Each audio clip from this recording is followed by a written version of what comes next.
로마서 3장, 로마서 9장 30절에서 10장 4절 말씀. 그런즉 우리가 무슨 말을 하리요? 의를 따르지 아니한 이방인들이 의를 얻었으니 곧 믿음에서 난 의요. 오늘 말씀은 율법의 완성에 대한 예수 그리스도의 사역에 대해서 말하고 있습니다. 오늘 30절을 보면 이방인들이 의를 얻었다는 겁니다. 우리가 잘 알다시피 그리스도인은 믿음으로 말미암아 의롭다함을 얻는 이신칭의의 의입니다. 의라고 하는 것은 옳다함을 말하는 건데, 옳다는 것은 재판정에서 이기는 것이고, 더 크게는 그 죽음의 원인인 죄를 없이 하는 것입니다. 그러므로 그 구원받을 수 있는 것이 이방인에게 있다는 것은 오직 믿음으로 한 것이지 다른 뜻은 없다. 이제 그런 이야기를 30절에 하고 있습니다. 그러니까 의로운 율법을 따르지 않은 이방인이 얻은 의는 믿음에서 난 의다라고 얘기를 하고 있고요. 31절에는 의로운 율법을 따라간 유대인은 그 의에 이르지 못했다, 그렇게 얘기합니다.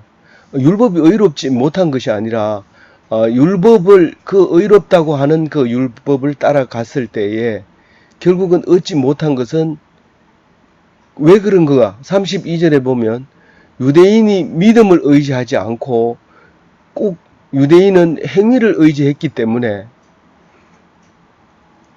의에 이르지 못하고 믿음으로 말미암아 의롭게 된다는 예수 그리스도가 오심으로써 그 예수 그리스도를 믿어야 의로운 사람이 되는데, 예수님과 같이 하나님 아들이 되는 건데, 그거를 하지 못하니까 예수 그리스도는 유대인들이 실족하고 넘어질 걸림돌이 되는 거죠. 거치는 돌이 되는 거죠. 그게 이제 33절에 얘기를 하고 있는 것입니다. 33절 얘기를 말하면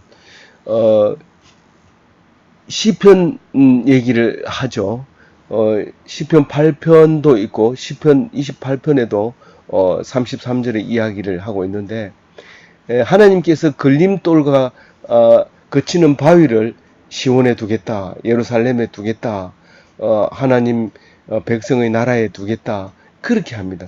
그래서 믿으면 핍절치 않고 부끄러움을 당하지 않고 그렇지만 믿지 않는 자에게는 거치는 돌이 되고 막히는 바위가 된다, 이제 그렇게 말씀하고 있죠. 그래서 신자는 이 예수 그리스도로 말미암아 풍성한 삶을 누리게 되고 더 풍성한 삶을 누리는 그것을 보여줄 수 있지만, 유대인들은 그것 때문에 더 많은 어려움을 당하게 되는 것을 볼 수 있습니다. 잠시 이 시편 8장 14절을 제가 보면요, 그가 성소가 되시리라. 그러나 이스라엘의 두 집에는 걸림돌과 걸려 넘어지는 반석이 되실 것이며 예루살렘 주민에게는 함정과 올무가 되시리니. 예루살렘에 사는 사람은 오직 하나님을 믿는 하나님 백성으로서 예수 그리스도를 부인하다 보니까 함정에 걸리게 되고 거기에 자기 코에 걸려서 올무가 되어서 꼼짝 못하는, 은혜 받지 못하는 사람이 된다는 말이죠. 여기서 보면 이스라엘의 두 집이라고 하면 남유다와 북이스라엘을 시편에서 노래하고 있는 것이죠. 두 집 다 이제 그렇게 걸림돌이 돼서 넘어지게 될 것이다 라는 것이죠. 시편 28편 16절에는요, 그러므로 주 여호와께서 이같이 이르시되 보라, 내가 한 돌을 시온에 두어 기초를 삼았노니 곧 시험한 돌이요 귀하고 견고한 기초돌이라. 그것을 믿는 이는 다급하여 하게 되지 아니하리로다.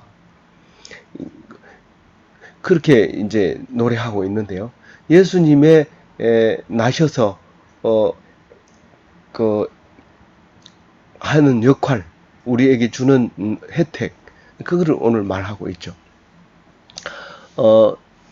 10장에 가서는 형제들아 내 마음에 원하는 바와 하나님께 구하는 바는 이스라엘을 위함이니 곧 그들로 구원을 받게 함이라.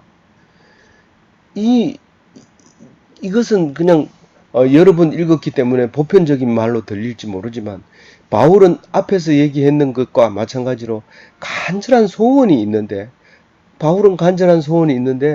유다 백성이 이 예수 그리스도를 믿는 것을 간절히 소망하고 있는 것이죠. 유대인이 구원받아야 되는 것이죠. 그런데 이제 그렇지 못한 것에 대한 것을 말하고 있습니다. 그래서 마음으로는 간절히 원하고 하나님께는 간구하는 것이 바로 유대인들이 하나님 예수님을 믿는 것이다. 하나님 백성이라고 하는 그 입으로 말하고 있는 그 이스라엘 백성, 유대인들이 구원받는 것이다. 라고 얘기를 합니다. 그리고 2절에 가가지고는, 이제 그 유대인을 바울이 판단을 합니다. 유대인이 만약에 예수를 믿으면 그리스도인이 되죠. 그래서 유대인을 그리스도인은 판단할 수 없습니다. 그러나 유대인은 분명하게 판단할 수 있습니다. 그게 뭐냐면 예수 그리스도를 불신하는 사람을 말하고 있는 겁니다.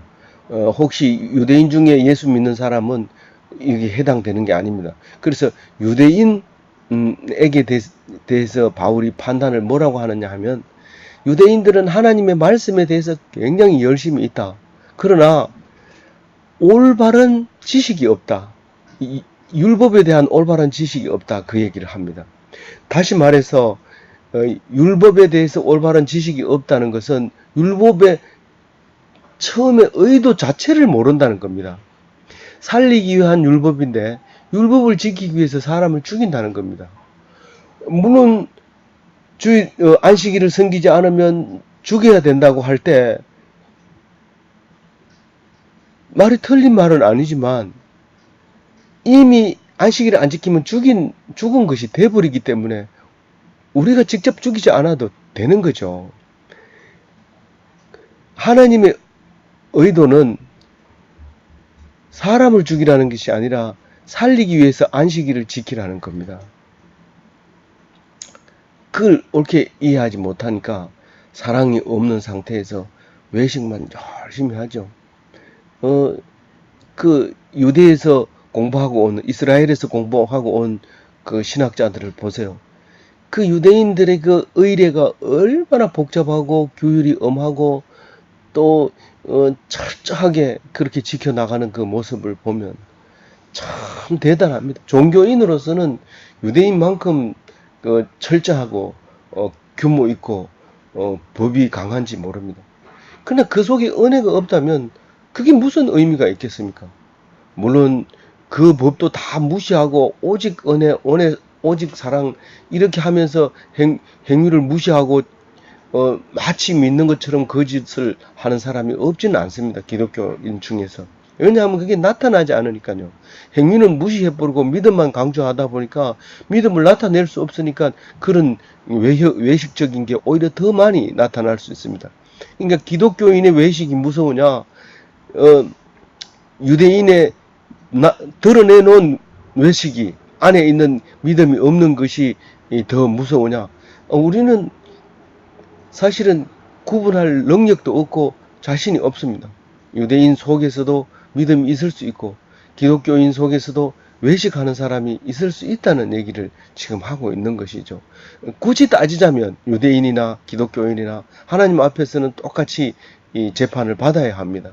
그러나 분명하고 확실한 것은 예수 그리스도께서 우리를 더 풍성한 삶을 주기 위해서 율법의 완성으로 오셨다는 사실을 믿는 기독교인은 확실하게 의식에 대해서 자유하게 된다는 것을 말하고 있는 것입니다.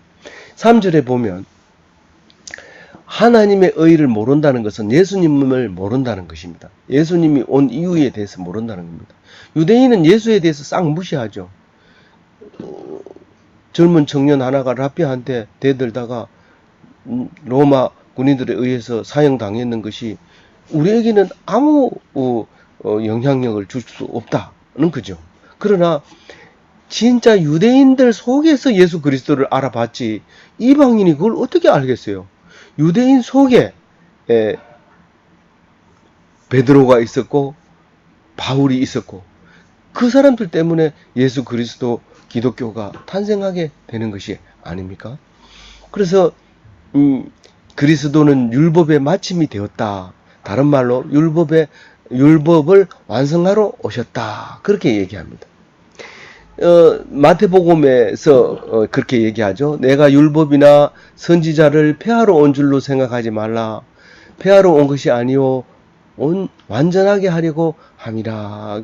예수님이 그렇게 말씀하시고 실제로 율법을 내한테서 끝난다. 제사 지내는 거 내한테서 끝난다. 그 얘기를 하게 됩니다. 그리고 율법을 계속 가지고 싶지만 사실 율법은 완전하지 못하다는 거예요. 완전하지 못하다. 그러니까 갈라디아서 2장 21절에 그렇게 얘기하죠. 내가 하나님의 은혜를 패하지 아니하노니 만일 의롭게 되는 것이 율법으로 말미암으면 그리스도께서 헛되이 죽으셨느니라. 이것은 지금 바울이 얘기하는 거예요. 갈라디아서에서. 바울이 쓴 서신 중에서 제일 먼저 썼다고 생각하는 그 갈라디아서에서 그 율법으로는 안 된다. 그리스도다. 오직 그렇게 얘기하면서 쓴 편지였죠. 그리고 우리를 하나님과 하나 되게 한 예수님이다. 다시 말해서 유대인들은 아직도 하나님과 사람과의 거리가 멀기 때문에 어쨌든 다른 종교처럼 섬기는 겁니다. 제사를 지니고 용서를 빌고 응답을 받고 이런 거죠. 근데 예수 그리스도로 말미암아 우리 기독교인은 하나님과 하나가 되는 겁니다. 죄 용서는 이미 받았지만 그럼에도 불구하고 죄가 생각나면 내놓으면 하나님이 막 곧바로 용서해주고 사하제함을 받습니다. 제사 안 드려도 되는 거예요.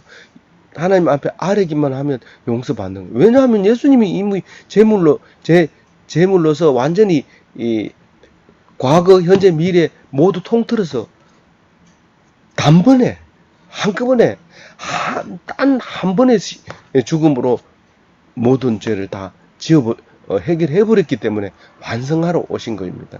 그래서 하나님과 하나가 됐어요.